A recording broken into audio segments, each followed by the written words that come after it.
నమస్తే, welcome to think Andhra. నేను మీ మాణిక్.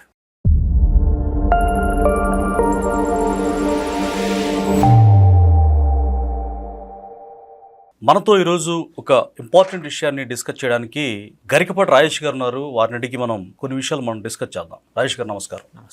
రాజేష్ గారు, ఆంధ్రప్రదేశ్లో చాలా కీలకమైనటువంటి పరిణామం చోటు చేసుకుంటా ఉంది. అదేంటి అని అంటే, గత ప్రభుత్వంలో వైసీపీ హయాంలో ఎన్నో దురాతకాలు జరిగాయి. అది ఫ్యాక్ట్. అన్ని విధాలుగా ప్రకృతి వనరుల విధ్వంసంతో పాటుగా ఎన్నో కుంభకోణాలు జరిగాయి. దానికి సంబంధించి ప్రస్తుతం కూటమి ప్రభుత్వం దాన్ని కూకటి వేలతో సహా బయటకు తీయాలి, అవినీతి రహిత సామ్రాజ్యంగా, అవినీతి రహిత ఏపీగా తీర్చిదిద్దాలని చెప్పేసి సీఎం చంద్రబాబు నాయుడు గారు కంకణం కట్టుకున్నారు. అయితే కొంతమంది అధికారులే వాళ్ళకి ఇన్ఫర్మేషన్ ఇస్తూ ఎవరి మీదనైతే విచారణ చేయాలనుకుంటున్నారో, ఎవరైతే పోలీసులు కస్టడీలోకి తీసుకోవాలనుకుంటున్నారో ఆ వ్యక్తులు ముందుగానే వాళ్ళకి సమాచారం అందుతుంది, ఎస్కేప్ అవుతా ఉన్నారు. అంటే చాప దొరికి వెంటనే జారిపోయినట్టుగా ఇట్లా తప్పించుకుంటూ ఉన్నారు. అసలు దీని వెనకాతల ఏం జరుగుతుంది, ఎవరు వాళ్ళకి సమాచారం అందిస్తున్నారు, అసలు అధికార పార్టీకి సర్వీస్ చేయాల్సినటువంటి అధికార పార్టీలో అంటే ప్రభుత్వం ఏర్పాటైతే కూటమి కాకుండా ఓడిపోయిన అంటే ప్రభుత్వం లేని అంటే అధికారులు లేని పార్టీకి సపోర్ట్ చేయడం మనం ఎలా చూడాలి? దీనికి సంబంధించి మీ విశ్లేషణ ఏంటి? 2014-19 మధ్యలో కూడా ఇట్లానే జరిగిందండి. అప్పుడు టీడీపీ అధికారంలో ఉంది కదా,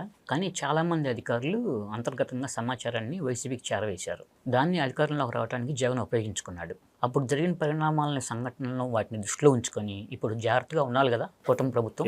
ఇప్పుడు ఈ 2019-24 మధ్య ఎవరైతే పోలీస్ అధికారులుగా ఉండి, లేకపోతే మిగతా రంగాల్లో కూడా అంటే ఐఏఎస్, ఐపీఎస్ ఇట్లా వివిధ హోదాల్లో పనిచేసిన వాళ్ళంతా కూడా ఉండి చట్టవిరుద్ధంగా ఎవరైతే వ్యవహరించారో కొంతమందిని, అంటే ముఖ్యంగా పోలీస్ అధికారులని డీజీపీ ఆఫీస్కి అటాచ్ చేసింది ప్రభుత్వం. కొల్లి రఘురామరెడ్డి, సిఐడి విభాగాధిపతిగా చేసిన సునీల్ కుమారు, సంజయ్, సిఎస్ఆర్ ఆంజనేయులు ఇలాంటి వాళ్ళు చాలామంది ఉన్నారండి. వీళ్ళని డీజీపీ ఆఫీస్కి అటాచ్ చేసింది. ఫస్ట్ అటాచ్ చేసినప్పుడు వీళ్ళు సరిగ్గా డీజీపీ ఆఫీస్కి రావట్లేదు. తర్వాత మళ్ళీ ఒక 2 వారాలు ఆగిన తర్వాత ప్రభుత్వం ఏం చేసిందంటే, ప్రతిరోజు ఖచ్చితంగా డీజీపీ ఆఫీస్కి వచ్చి సైన్ చేసి ఉదయం 10 గంటలకి మళ్ళీ సాయంత్రం 5 గంటలకు వెళ్ళాలని చెప్పేసి చెప్పింది. అయితే ఇప్పుడు రాజ్ కసిరెడ్డి ఉన్నాడు కదండి, ఐటీ సలహాదారుగా పనిచేశాడు అంటున్నాడు, కానీ మద్యం కుంభకోణం మొత్తం ఇతని చేతుల మీదకు జరిగింది. ఇతను పరారీలో ఉన్నాడు. అయితే ఇతని కోసం వెతుకుతుంటే ఇతను దొరకటంలా. ఎందుకు దొరకట్లేదంటే పోలీసులే సమాచారం అందిస్తున్నారు.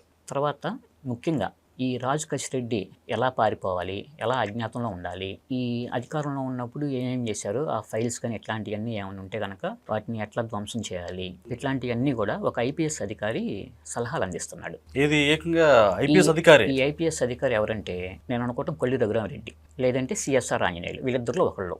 అయితే నేనైతే గట్టిగా కొల్లి రఘురామరెడ్డి అనుకుంటున్నా. ఎందుకంటే చంద్రబాబు నాయుడిని అరెస్ట్ చేయడంలో పాటు ఇతర టీడీపీ నాయకులను అరెస్ట్ చేయడంలో కూడా ఇతను కీలక పాత్ర వహించాడు. కాబట్టి ఇతనే మెయిన్ బాధ్యత తీసుకున్నాడు. అసలు ఉదయం 10 గంటలకి డీజీపీ ఆఫీస్కి వచ్చి సంతకం పెట్టాల్సిన వ్యక్తి ఇక్కడ హైదరాబాద్లో ఎందుకుంటున్నాడు? డీజీపీ ఏం చేస్తున్నారు? డీజీపీ ఆఫీస్ అంతా పూర్తి వైఫల్యం చెందిందా? అసలు ఏం పని చేస్తుందా డీజీపీ ఆఫీస్? ఏమన్నా ప్రభుత్వం పట్టించుకోవట్లేదా?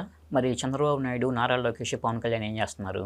మీరు 10 గంటలకు వచ్చి సంతకం పెట్టమంటే ఇక్కడ హైదరాబాద్లో కొల్లి రఘురామరెడ్డి ఏం చేస్తున్నాడు? ఇక్కడికి వచ్చి రాజ్ కసిరెడ్డి సలహాలు ఇస్తున్నాడు పారిపోమని. నిజంగా ఇది చాలా తీవ్రమైన చర్య కదా. 10ంటికి వస్తున్నారు లేదా కనుక్కోవాలి కదా. సరే ముఖ్యమంత్రిగాను, సరే వీళ్ళు ఉప ముఖ్యమంత్రులు, మంత్రులుగా ఏదో బిజీగా ఉంటారు అనుకుందాము.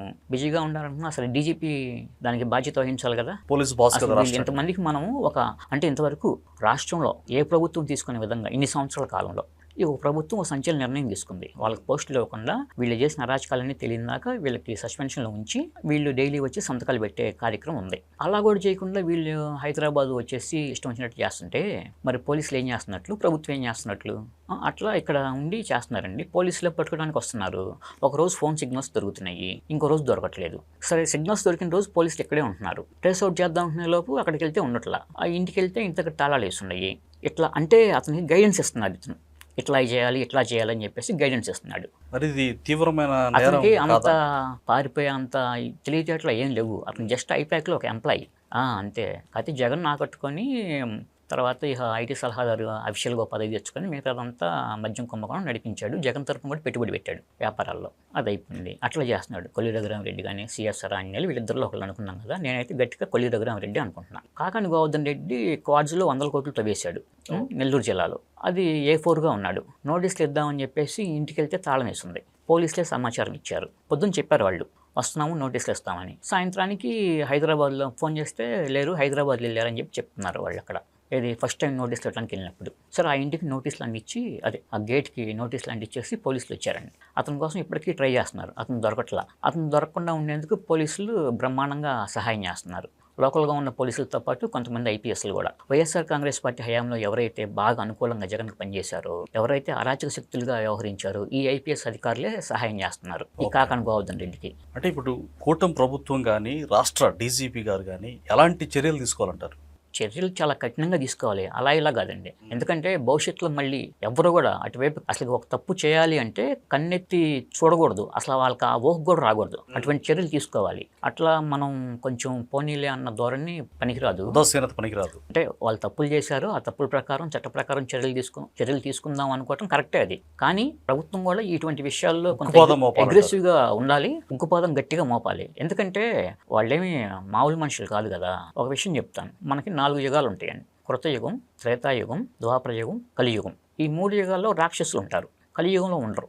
ఎందుకంటే భగవంతుడు ఏం చేశాడంటే కలియుగంలో వాళ్ళకి రూపం ఇవ్వాల, మనుషుల మనసుల్లో స్థానం ఇచ్చాడు. అంటే వాళ్ళ మనసుల్లో ఎవరు ఎట్లా నచ్చితే అట్లా వాళ్ళు వాటిని ఆక్యుపై చేసుకోవచ్చు. కంటికి కనపడరు, వాళ్ళు కంటికి కనపడరు. ఎంత క్రూయల్ మెంటాలిటీ ఉన్నప్పటికీ కూడా ఇంటర్నల్ గా మనసుల్లోనే ఉంటది కానీ బయటికి రాక్షసులా కనిపించారంటారు మీకు. అంటే చూసారా మీరు ఎప్పుడన్నా అంటారు వాళ్ళేనా మరి పరమ రాక్షసులాగా ఉన్నారా అంటారు. అదే ఎగ్జాంపుల్ ఎట్లా వ్యవహరిస్తున్నారు.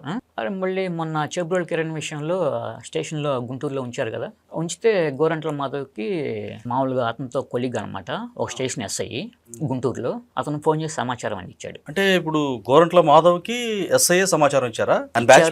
పార్టీ అధిష్టానం ఆదేశాలు అది వేరు. మళ్ళీ ఇక్కడి నుంచి కూడా సమాచారం వెళ్ళింది.